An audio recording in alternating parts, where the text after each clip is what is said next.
The Lions 13 at the Packers 27. This is a team that was much better than okay. The Green Bay Packers subdued arguably the most electric offense in the league. There you go, Dos. With an iconic chase down sack by prized recruit Micah Parsons being the crowning jewel towards the end of the game. It was a surprisingly flat performance from everyone's second favorite team, the Lions. But Dos, let's kick this off. What did the Green Bay defense do to Jared Goff and co? Well, the Packers beat the Lions the same way that the Lions have basically beaten everyone else in the last more points. Two seasons. They beat them in the trenches. Along with the Eagles. Close. The Lions are the best, O-line, D-line. They've been the best team in the NFC. And the Packers dominated the line of scrimmage. Jared Goff had no time in the pocket. They shut down the run game of Jahmyr Gibbs and David Montgomery. I said last week the Packers needed to start fast because they trailed at halftime both games last season, and they had a 17-3 lead at the half. And offensively, the line protected Jordan Love really well, gave him time in the pocket. And to be honest, this game never felt close. Like it felt like the Packers had them the whole time. I think Hawley, you said that Packers looked really good, and the Lions just didn't look like getting close. You're kind of waiting for the Lions to say, all right, we've had our 3 drives of nothing. Let's start moving now. All right, we get this big play to Jamison Williams, and Amon-Ra gets one, and Jahmyr Gibbs takes it for 30 yards, and it'll just start happening. We'll put up some points, and it'll be close again. But it just didn't happen. Like it was a weird one. You just waited for it, and it just never came about. Jahmyr Gibbs didn't have a play over 5 yards which ended up being 6 yards until like the last quarter. They had 22 carries at 2.1 yards per carry. Like that's elite from Green Bay's defense. Absolutely elite. And I like how the whole narrative from Jerry was we couldn't stop the run with Micah, so it won't hurt letting him go. And then the Packers do that on the ground to the Lions. But the funny thing too is that the Lions had the ball for 35 minutes in this game. The Packers only had it for 25.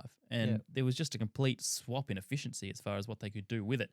So, look, again, week 1, is it concerning that the Lions put this up? Yes, but it's not doom and gloom.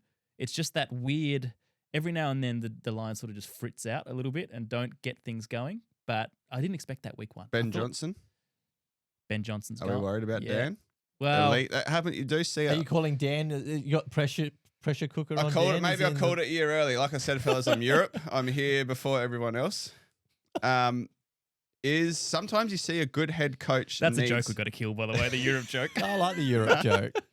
Fashion, mate. I'm ahead of everyone else.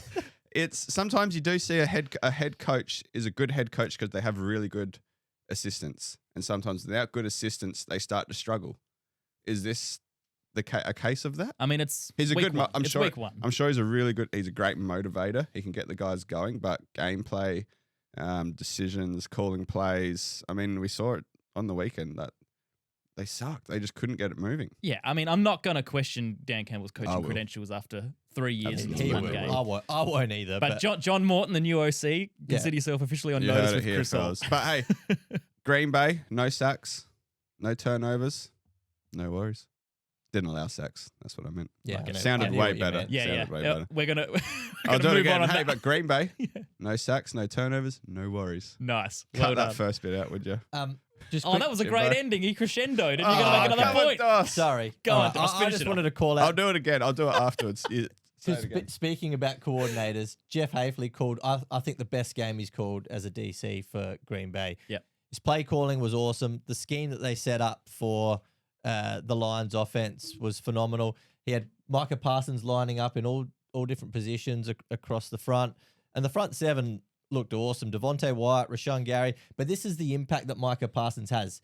He lifts everyone else because now you're watching and you could tell Jared Goff, they were concerned about Parsons. Yeah. He was only on the field. He only played 29 snaps. He had 3 pressures and the 1 sack. But those 3 pressures, one of them was the third pressure was a check down that resulted in a loss of yardage. Late in the first half, he had the pressure on Goff. That resulted in the interception to Evan Williams. And the second one was the sack that he had towards the end of the game. But just the way he was getting inside shoulder on Penei Sewell, no one gets inside on Penei Sewell. Dos, we get it. You love Parsons. You're excited about him, right? You're allowed. But I think you need to understand, like, that is, like, having him on that defense, or what I thought was already a pretty good defense, now elevates this Green Bay team to sort of top tier defense. You know what else with Green Bay? What's that? No sacks, no turnovers, no worries.